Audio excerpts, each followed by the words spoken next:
এই যে এসে দিদির বাড়িতে আমরা অবাক হয়ে গেছি, এত সুন্দর আম হয়েছে গাছে।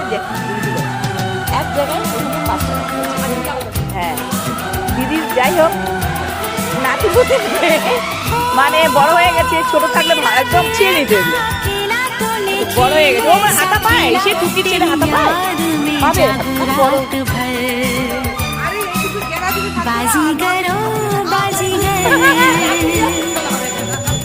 হঠাৎ করে আমরা চলে এলাম দিদি পুজো দিচ্ছে। আর এই যে লিচু হয়েছে, আর বাবার বাড়িতে এত সুন্দর লিচু আসছে। যারা ভালোবাসে খেতে তাদের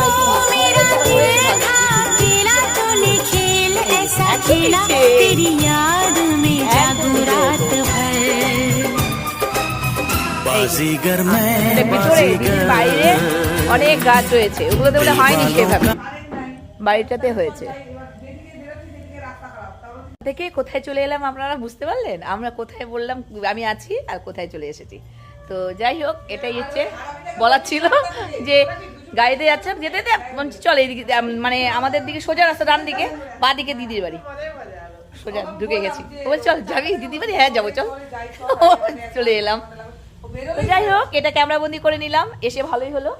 আমগুলো খেতে তো পারবো না, আমরা যেহেতু এখানে থাকি না, দেখতে পারবো আর বলবো এই কোনটা কোনটা খেলি তোরা, কোনটা কোনটা পেকেছে ভিডিও দেখবো আর বলবো। এই যে রাখছি, টাটা।